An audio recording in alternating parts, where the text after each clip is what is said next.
नमस्कार दोस्तों, स्वागत है आप सभी लोगों का एक बार फिर से यूनिक केमिस्ट्री के संकल्प बैच में। बच्चों, हम क्लास 12 की केमिस्ट्री पढ़ रहे हैं और इसमें हम चैप्टर पढ़ रहे हैं पहला। कौन सा? Billion solution. ठीक है।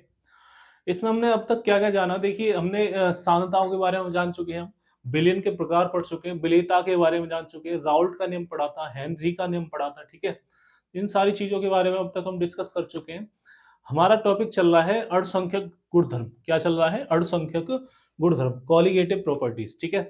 तो इसमें हमने जो अणुसंख्यक गुणधर्म होते हैं वो चार प्रकार के होते हैं। पहला बाष्पदाब में आपेक्षिक अवनमन, दूसरा क्वथनांक में उन्नयन, तीसरा हिमांक में अवनमन और चौथा होता है परासरण दाब।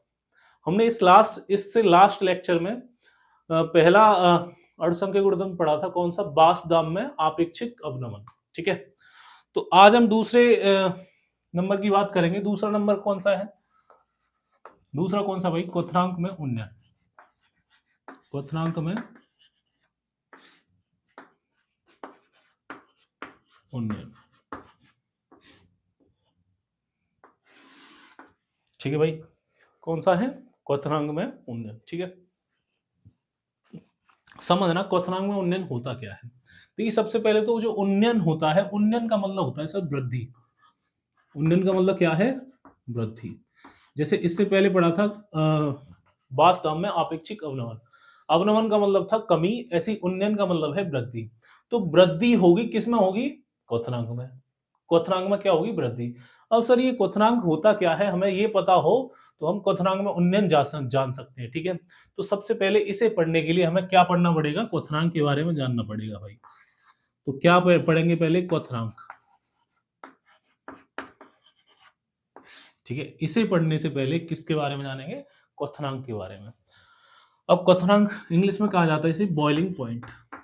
Boiling point.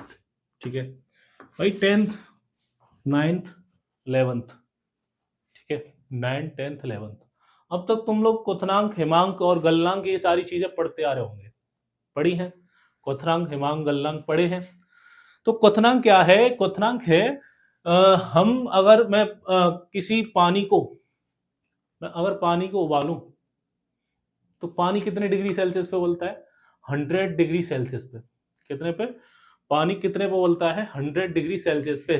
तो जो 100 डिग्री सेल्सियस है वो पानी का क्वथनांक है। तो क्वथनांक बेसिकली है क्या? क्वथनांक है सर टेम्परेचर। क्या है? टेम्परेचर। ठीक है। तो कौन सा ताप है क्वथनांक? जिस ताप पर, डेफिनेशन क्या है? जिस ताप पर, जिस ताप पर, है ना, द्रव की बाष्प दाब, द्रव की बाष्प दाब, हम इसको बाष्प दाब के टर्म में पढ़ रहे हैं ना।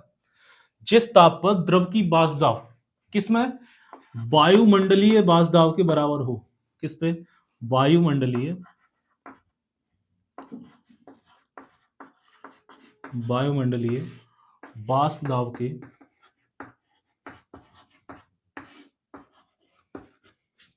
बराबर हो जाए,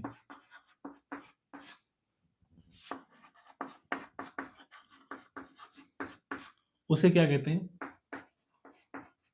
उसे क्वथनांक कहते हैं भाई।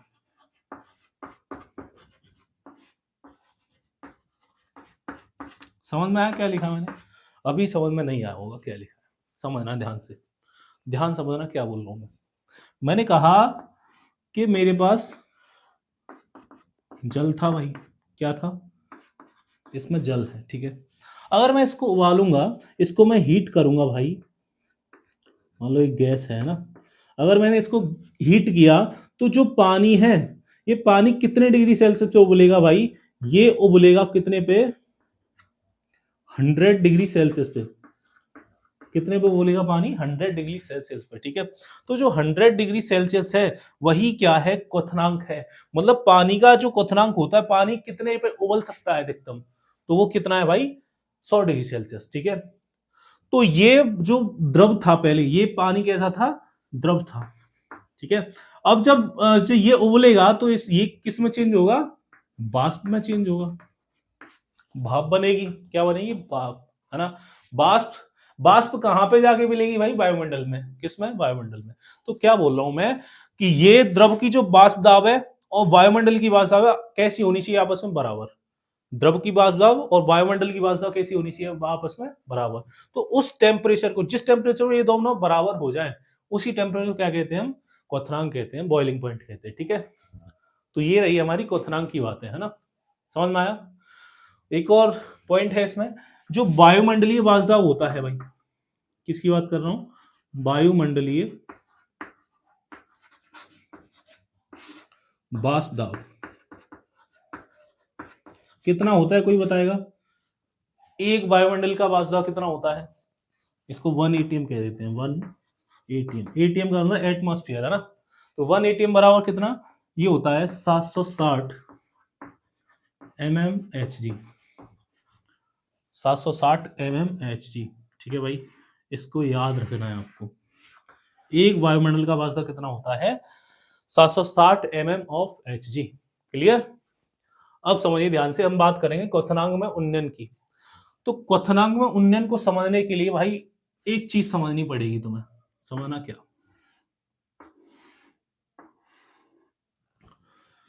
वही सेम चीज यहां पे, ये क्या है? वाटर। इससे पहले हमने जो पढ़ा था वाष्प दाब में आपेक्षिक क्वथनांक, उसी प्रकार से बात कर रहे हैं ना। और यहां पे क्या है भाई?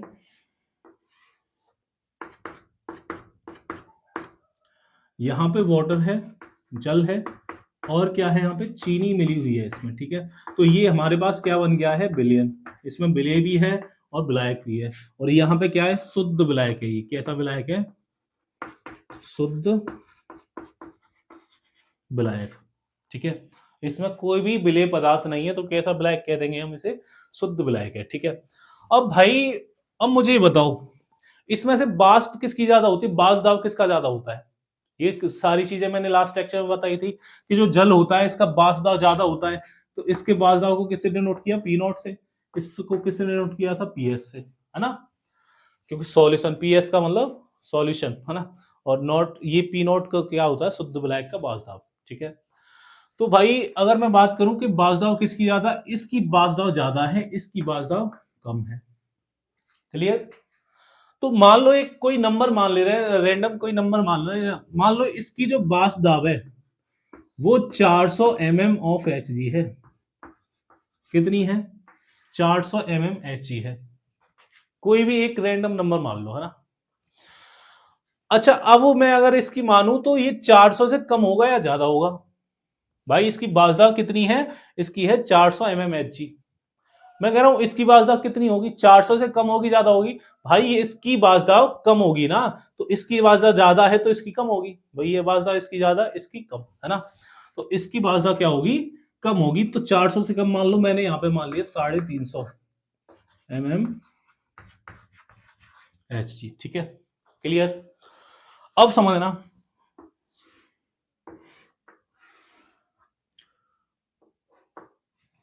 समझना भाई, यहां मुझे 760 mmHg। मैंने कहा कि जो द्रव की वाष्प दाब है वो वायुमंडलीय वाष्प दाब के बराबर होनी चाहिए। तो वायुमंडलीय वाष्प दाब कितनी होती है? 760 mmHg होती है। वायुमंडलीय वाष्प दाब कितनी है? 760 mmHg। ये 1 एटीएम बराबर था, है ना? ठीक है भाई, तो 1 एटीएम में इतना होता है। अब भाई ये जो द्रव है, ये इसमें दोनों में द्रव है, इनकी वाष्प दाब इसके बराबर होनी चाहिए। तो यहां पे कितनी है? 400। यहां पे कितनी है? 350। तो वाष्प ज्यादा निकालने के लिए मुझे क्या करना पड़ेगा? हीट करना पड़ेगा, गर्म करना पड़ेगा, है ना? टेम्परेचर देना पड़ेगा। तो भाई अगर मैं इसको टेम्परेचर देता हूं और इसको भी टेम्परेचर देता हूं, तो मुझे बताओ कम टेम्परेचर किसको देना पड़ेगा? बोलो। ये 400 ऑलरेडी है, 400 से 760 जाना है, तो यहां पे कम टेम्परेचर की आवश्यकता होगी। यहां पे 350 कम है, और हमें कहां जाना? 750 जाना है, मतलब 760 जाना है ना? तो यहां पे ये कम था, तो यहां तक जाने के लिए हमें ज्यादा टेम्परेचर देना पड़ेगा। और ये ज्यादा था, तो कम हमारे पास जो मतलब इसकी डिस्टेंस बची, इसकी कम जो इनके बीच का डिफरेंस बचा, वो क्या बचा, बहुत कम बचा। तो कम टेम्परेचर किसको देना पड़ेगा, इसको कम टेम्परेचर देंगे, कम ताप होगा इसका भाई, ठीक है। और इसका कैसा ताप होगा, ज्यादा ताप। क्लियर, समझना ध्यान से। मैंने कहा कि क्वथनांक क्या होता है, क्वथनांक है भाई ताप, क्वथनांक क्या है, ताप, टेम्परेचर है भाई क्वथनांक, है ना। क्या है क्वथनांक, टेम्परेचर। कैसा टेम्परेचर है, द्रव की वाष्पदाब वायुमंडलीय वाष्पदाब के बराबर हो। ये जो द्रव था शुद्ध ब्लैक था, इसका जो मैंने माना था वाष्पदाब कितना था, 400 mmHg, इसका कितना माना था, 350। ये कोई रैंडम नंबर माने गए हैं। अगर इसको मान लो तुम 500 मानते तो इसको 500 से कम मानना पड़ता, ठीक है। क्लियर, हमें दोनों को किसके बराबर करना है, 760 mmHg के बराबर करना है। तो इनको बराबर करने के लिए क्या देंगे, टेम्परेचर, क्या देंगे, ताप, है ना, टेम्परेचर देंगे इसे। तो भाई इसकी वैल्यू को इस तक पहुंचाने के लिए कम ताप देना पड़ेगा, इसे पहुंचाने के लिए ज्यादा ताप देना पड़ेगा, सिंपल सी बात है। क्लियर है, तो अब समझना। अच्छा, पहले कम ताप था, अब ज्यादा ताप हो गया भाई, क्यों हुआ है, कोई बताएगा मुझे। पहले ताप कम था, अब ताप ज्यादा हुआ है। अच्छा, क्या मैं इसमें चीनी नहीं मिलाता, मैंने कहा अगर मैं इसमें चीनी नहीं मिलाता तो क्या इसके टेम्परेचर में परिवर्तन आता, नहीं आता। समझ में आया क्या बोला मैंने, अगर मैं इसमें चीनी नहीं मिलाऊंगा तो जितना इसको टेम्परेचर देना पड़ेगा उतना ही इसको देना पड़ता, लेकिन मैंने अगर यहां पे चीनी मिला दी तो इसके ताप में क्या हो गई भाई, वृद्धि हो गई है। क्या हो गई है, वृद्धि। समझ में आया। तो अब इसको गर्म करेंगे, इसको गर्म करेंगे, इसकी अगर वाष्प बढ़ानी है हमें तो क्या करना पड़ेगा, ज्यादा गर्म करना पड़ेगा। इसकी अगर वाष्प बढ़ानी है, इसकी वाष्प कम है, अगर बढ़ानी है तो क्या करना पड़ेगा, ज्यादा ताप देना पड़ेगा भाई, वही लिखा है ज्यादा ताप देंगे। इसको कम टेम्परेचर में ही काम हो जाएगा हमारे यहाँ पे, ठीक है। तो ताप पहले कम था, अब ज्यादा हो गया, इसका मतलब ताप में वृद्धि हुई है, कमी, अरे बताओ क्या हुई है, ताप में वृद्धि हुई है। समझ में आया क्या बोला मैंने।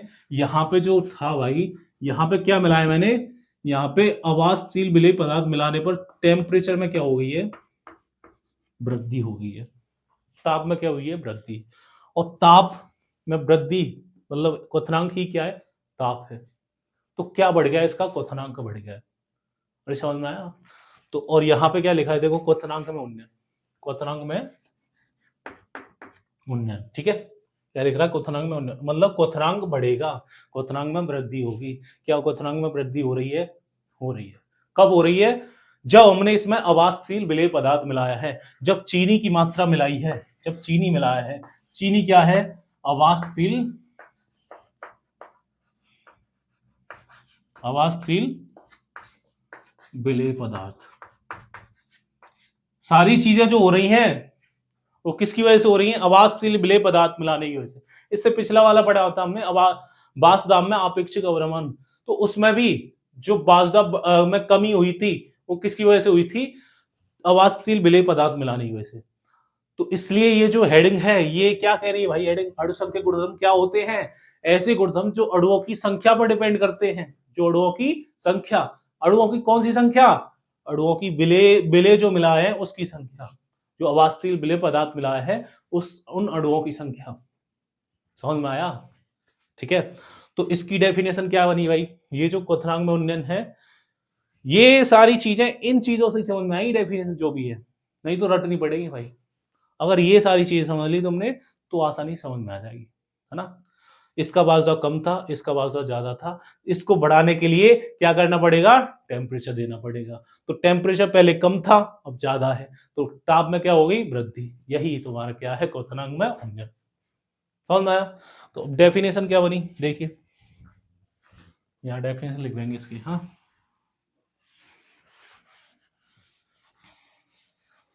एक वायुमंडली में कितना कितना होता है, 1 atm बराबर कितना, 760 mm ऑफ Hg, ठीक है भाई। क्लियर है। इसकी डेफिनेशन देखिए, देखो पहले हमारे पास शुद्ध ब्लैक था, इसमें क्या मिला रहा है, अवाष्पशील विलेय पदार्थ, तो उसके ताप में क्या हो रही है, क्या हो रही है, वृद्धि। ताप में पहले कम था, अब ज्यादा, तो ताप में क्या होगी? वृद्धि। इस यही लिखना है बस। देखो क्या लिखेंगे, जब किसी शुद्ध विलायक में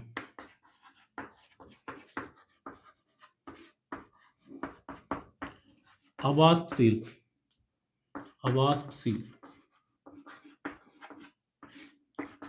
विलय, अवाष्पशील का मतलब जिसमें से वाष्प नहीं निकलती है। क्या चीनी में से वाष्प निकलती है? नहीं निकलती है ना।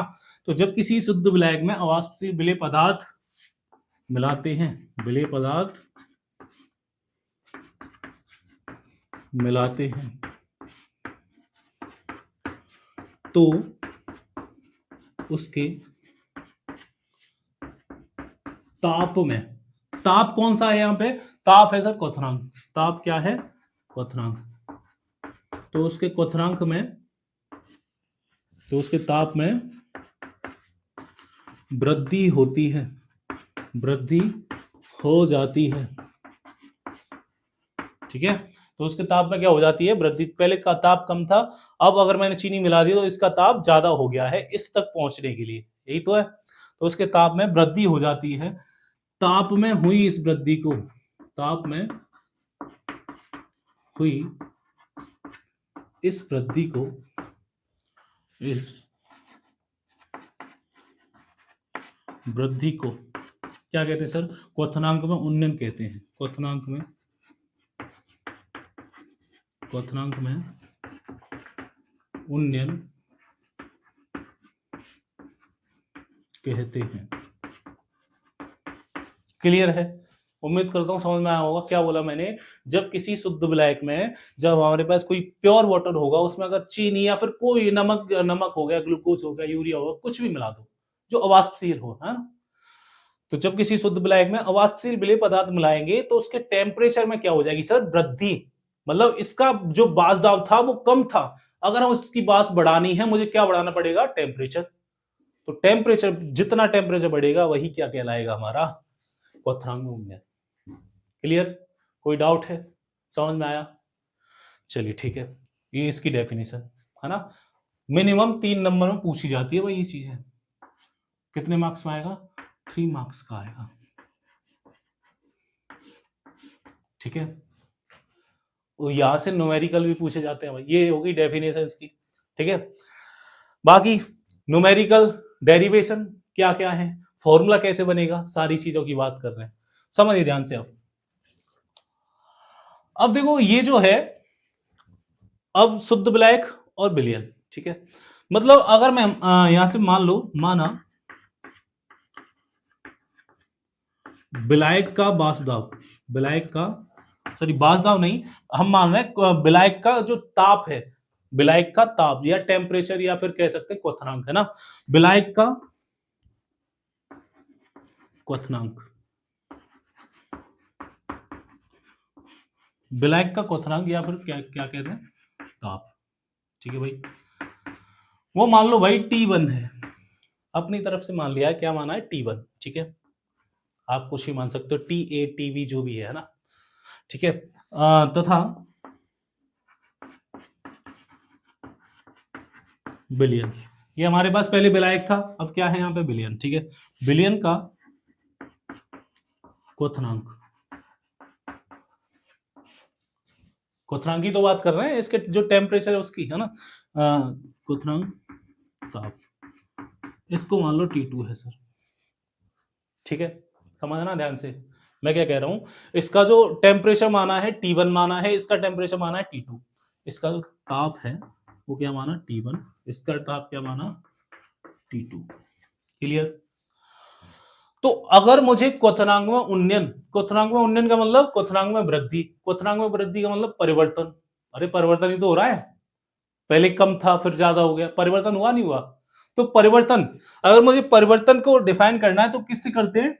डेल्टा से। अरे किससे किया जाता है? डेल्टा से। करते हैं नहीं करते? करते हैं। डेल्टा का मतलब होता है परिवर्तन। तो हम बात करेंगे क्वथनांक में, क्वथनांक में उन्नयन, क्वथनांक में उन्नयन, उन्नयन का मतलब वृद्धि, वृद्धि या फिर परिवर्तन। ठीक है, वृद्धि हो रही है, वृद्धि के साथ ही क्या हो रहा है, परिवर्तन, पहले कम फिर ज्यादा। तो क्वथनांक में उन्नयन को डिनोट किया जाता है डेल्टा टी बी, समझना क्या बोला मैंने, डेल्टा टी बी। डेल्टा का मतलब परिवर्तन, टी का मतलब टेम्परेचर, बी का मतलब बॉइलिंग पॉइंट। बी का मतलब बॉइलिंग पॉइंट में जो क्वथनांक में परिवर्तन हो रहा है, पहले क्वथनांक कम था, पहले फिर क्वथनांक क्या हो गया, ज्यादा। तो ये जो पूरी चीज है डेल्टा टीबी, ये क्या है, क्वथनांक में उन्नयन। इसको किसे डिनोट करेंगे, डेल्टा टीबी से। ठीक है भाई, तो डेल्टा टीबी है टेम्परेचर में परिवर्तन हो रहा है, कौन से टेम्परेचर, बॉइलिंग पॉइंट के टेम्परेचर में। ठीक है, तो डेल्टा टीबी कैसे निकालेंगे, परिवर्तन जब भी निकालते हैं तो ज्यादा में से कम घटाते हैं। जैसे अगर यहां लिख रहा है, मान लो यहां लिख रहा है डेल्टा ए, अगर मुझे डेल्टा ए को लिखना है तो क्या लिखूंगा, ए टू माइनस ए वन। ये पढ़ी है चीजें आपने, अरे पढ़ी है, नहीं पढ़ी। जैसे मान लो डेल्टा सी लिख रहा है तो क्या बोलूंगा मैं, सी टू माइनस सी वन, ऐसे लिखा जाता है परिवर्तन को। ठीक है, तो इसको कैसे लिखेंगे सर, इसको लिखेंगे ज्यादा, जिसका टेम्परेचर ज्यादा है, जिसका क्वथनांक ज्यादा है, उसमें से कम घटाएंगे, है ना। तो मुझे बताओ किसका ज्यादा था, टेम्परेचर ज्यादा किसका, इसका। तो T2 में से क्या घटा दोगे, T1, तो क्या बनेगा, T2 माइनस T1।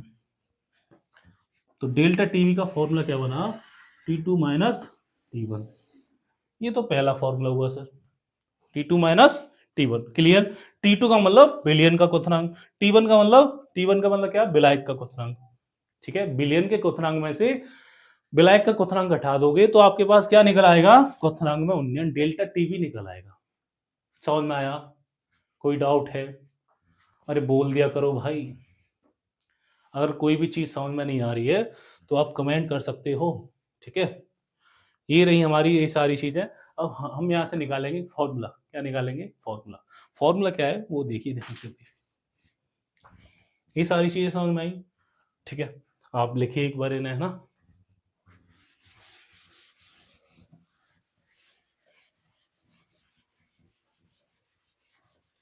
भाई नोट साथी के साथ बनाते जाए, है ना, जिससे कि आपको आगे चल के कोई दिक्कत ना हो।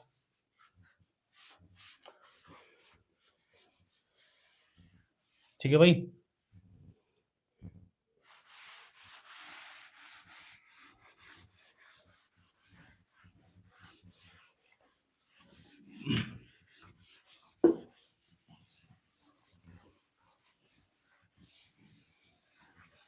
अरे समझ में आता है नहीं, चलिए देखिए फॉर्मूला क्या बनेगा। अब देखिए ये जो क्वथनांक में उन्नयन है, जो डेल्टा टीबी है, क्वथनांक में उन्नयन, डेल्टा टीबी का मतलब क्वथनांक में उन्नयन, वो समानुपाती होता है मोललता के। ये आपको याद रखना है भाई, डेल्टा टीबी किसके समानुपाती होता है, मोललता के समानुपाती होता है। डेल्टा टीबी किसके समानुपाती होता है, मोललता के, है ना। आप मोललता पढ़ के ही आ रहे हो। अब देखो यहां से समानुपाती का साइन हटाएंगे, डेल्टा टीबी समानुपाती हटाएंगे, कांस्टेंट आता है यहाँ पे सर के, और यहाँ पे लगा देंगे B, B for boiling point, B for boiling point. ठीक है, इनटू क्या, मोललता। ठीक है, एक फॉर्मूला ही हो ना। ठीक है सर, अब यहां से जो के बी है, के बी क्या है, के बी है तो हमारा मोलल, देखो समाना, ये जो ये मोललता है, यहां से उठाया मोलल, क्या उठाया, मोलल। और ये जो उठाया ये वाला क्या लिख देंगे यहाँ पे, उन्नयन। और कांस्टेंट को आपको पता ही है क्या बोलते हैं हिंदी में, नियतांक बोल दो, स्थिरांक बोल दो, है ना। तो पूरा नाम क्या है केबी का, मोलल उन्नयन स्थिरांक या फिर नियतांक। ठीक है, मोलल उन्नयन नियतांक। अरे क्लियर, तो केबी ये है, क्लियर है। अब यहां से अगर मैं मोललता की फॉर्मूला और रख दूं तो एक फॉर्मूला बनेगा, समझना क्या बनेगा। अच्छा यहां तक तो ये क्लियर है, ठीक है। अगर मैं बात करूं कि मोललता क्या होती है सर, किसकी बात कर रहा हूं, मोललता। मोललता को होती है इसका फॉर्मूला होता है विलेय के मोल विलेय के मोल बटे विलायक का द्रव्यमान। ठीक है, द्रव्यमान मान लो यहां पे हम ले रहे हैं किसमें, ग्राम में ले रहे हैं भाई। किस में ले रहे हैं, ग्राम में। तो इनटू क्या हो जाएगा, 1000। इतना ही पढ़ के आ रहे हो आप लोग। ठीक है, अब देखिए ध्यान से समझना। अच्छा, विलेय के मोल क्या होते हैं? विलेय के मोल का मतलब, विलेय के मोल, विलेय के मोल, विलेय के मोल को स्मॉल एन से डिनोट किया जाता है। ये बताई था, ये बताई थी है ना, मोल अंश में जब पढ़ाया था तो विलेय के मोल को किससे डिनोट किया था, स्मॉल एन से। ठीक है, मोल बराबर होता है भार बटे अणुभार, भार बटे अणुभार,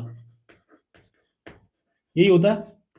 अच्छा, भार, भार को W से डिनोट करते हैं, अणुभार को M से डिनोट करते हैं। क्लियर, भार बटे अणुभार। तो विलेय के मोल की जगह क्या मैं ये रख सकता हूं, भार बटे अणुभार, विलेय का भार बटे विलेय का अणुभार। तो क्या क्या रखेंगे, देखो मोललता बराबर क्या रखेंगे, विलेय के मोल का फॉर्मूला क्या बनेगा, विलेय का भार, विलेय का भार बटे विलेय का, विलेय का अणुभार, है ना, विलेय का अणुभार। ठीक है भाई, इनटू क्या है सर, 1000 है, ये वाला इनटू 1000। ठीक है, बटे, बटे क्या है, विलायक का द्रव्यमान, विलायक का द्रव्यमान। ठीक है, अब देखिए, अब इसको डिनोट कर लें थोड़ा, है ना। अब इसको विलेय के भार को किससे डिनोट किया जा रहा है, स्मॉल w। ठीक है, विलेय के अणुभार को किससे डिनोट किया जा रहा है, स्मॉल m से। क्लियर है, इसको किससे डिनोट करेंगे, इस विलायक को बड़े से डिनोट किया जा रहा है, द्रव्यमान या भार को w से, तो बड़ा W। ठीक है भाई, तो यहां से मोललता का फाइनल फॉर्मूला क्या निकला, मोललता बराबर, अब ये वैल्यू नीचे आ जाएगी, तो नीचे आएगी तो क्या, ऊपर क्या बचा, स्मॉल w, इनटू क्या बचा, 1000 अपॉन, ये नीचे आएगा, नीचे क्या, स्मॉल m, इनटू क्या है, कैपिटल W। ठीक है भाई, ये मोललता का फॉर्मूला है। ठीक है, तो मोललता का फॉर्मूला यहां रख दो, तो एक नया और फॉर्मूला मिलेगा तुम्हें। तो क्या बनेगा, देखो डेल्टा टीबी बराबर, डेल्टा टीबी बराबर क्या है, केबी। समझना ध्यान से, बहुत इंपॉर्टेंट है भाई, न्यूमेरिकल आएंगे यहां से। ठीक है, तो क्या होगा, केबी इनटू मोललता का क्या निकाला formula, small M, sorry small W into 1000 बटे, बटे क्या, small M into capital W. Final formula ये। क्लियर है, अरे क्लियर है, तो आपको याद कौन सा रखना है भाई, ये सारी चीजें याद नहीं रखनी है, ये इनमें से कुछ भी याद नहीं रखना है, ये मैंने बताया कैसे निकल के आया था, आता है ये फॉर्मूला। ठीक है, आपको याद क्या रखना है, पहला ये, दूसरा ये वाला, और ये भाई साहब मोस्ट इंपॉर्टेंट फॉर्मूला है, यहां से बहुत सारे न्यूमेरिकल्स होंगे। ठीक है, एक और चीज है आपको बताने के लिए, बहुत ही इंपॉर्टेंट चीज जो आपको न्यूमेरिकल्स में सहायता करेगी, है ना। क्लियर है ना ये, तो देखिए ध्यान से,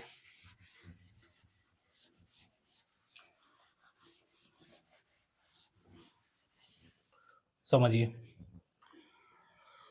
अब जो जल होता है, वाटर, जल के लिए एक नोट करके पॉइंट लिखना, नोट पॉइंट क्या है, जल के लिए, जल के लिए जो केबी है, केबी की वैल्यू कितनी होती है भाई, जल के लिए केबी की वैल्यू, बाई चांस न्यूमेरिकल दिया हो और उसमें जल विलायक माना हो, विलायक कौन हो, जल, और उसमें केबी नहीं दिया हो, तो केबी की वैल्यू लगाओगे क्या आप लोग, वो लगाओगे 0.52, 0.52। ठीक है, मात्रक kilogram kelvin mole inverse, kilogram kelvin mole inverse, ऐसे लिख लो प्रति मोल, है ना, प्रति मोल, या फिर मोल इनवर्स भी लिख सकते हो, ठीक है, kilogram kelvin mole inverse. Clear? कोई डाउट है? जल के लिए केबी का मान कितना होता है? 0.52 kilogram kelvin mole inverse. Clear भाई? कोई डाउट हो तो बताइए। और इसमें ये जो डब्ल्यू है, एम है, के बी है, ये सारी चीजें क्या क्या है वो बात कर रहे हैं। देखिए डेल्टा टी बी क्या है, ये आपको पता ही है। डेल्टा टी बी क्या है? क्वथनांक में उन्नयन, क्वथनांक में उन्नयन, ठीक है भाई। और क्या बचा इसमें? के बी क्या है? के बी अभी बताया थोड़ी देर पहले, क्या है? मोलल, मोलल उन्नयन स्थिरांक, ठीक है। और क्या रह गया? स्मॉल डब्ल्यू क्या है? स्मॉल डब्ल्यू है, ये हमने पिछले भी बताया था, पिछले लेक्चर में। स्मॉल डब्ल्यू होता है बिले का भार, ठीक है। और क्या हो गया यहाँ पे? स्मॉल एम क्या है? स्मॉल एम, स्मॉल एम है बिले का अणुभार, बिले का अणुभार, ठीक है। और क्या है? इस कैपिटल डब्ल्यू, कैपिटल डब्ल्यू क्या है? ब्लैक का, देखो अगर स्मॉल है तो वो विलय के लिए, अगर कैपिटल है तो वो ब्लैक के लिए। डब्ल्यू का मतलब भार, एम का मतलब अणुभार, इतना याद रखना बस। ब्लैक का, ब्लैक का भार, ये सारी चीजें थी भाई। डेरिवेशन, है ना, ये फॉर्मूला आया कैसे, सारी चीजें इनसे न्यूमेरिकल, न्यूमेरिकल कराएंगे बाद में, ठीक है। इस इन टॉपिक को करा के उसके बाद न्यूमेरिकल कराएंगे, जो चारों हैं चारों के न्यूमेरिकल एक साथ करेंगे, ठीक है भाई। और बाकी इसके फॉर्मूले, न्यूमेरिकल, डेफिनेशन, सारी चीजें बहुत इंपॉर्टेंट हैं, बार बार पूछी जाती हैं। बिलियन चैप्टर का जो इंपॉर्टेंट टॉपिक है वो यही है, तुम्हारे अड़संख्य गुणधर्म। यहां से न्यूमेरिकल पूछने के बहुत ज्यादा चांस है भाई, ठीक है। तो इसलिए ध्यान रखना है इसका, ठीक है। कोई और डाउट हो तो बताइए, नहीं तो चलते हैं, ठीक है। बाकी आज के लिए इतना ही रखते हैं, नेक्स्ट क्लास में बात करेंगे, है ना। उम्मीद करता हूँ सारी चीज़ें समझ में आई होंगी। अगर समझ में आई हो तो लाइक कर दो भाई, शेयर कर दो अपने दोस्तों को, है ना। बाकी आप लोग कमेंट करोगे कि हमें ये समझ में नहीं आया, तो उसको नेक्स्ट लेक्चर में बताएंगे सारी चीज़ें, ठीक है। और अच्छा लगता हो तो कमेंट कर दिया करो यार, मोटिवेशन मिलता है उससे, ठीक है। बाकी धन्यवाद, ठीक है।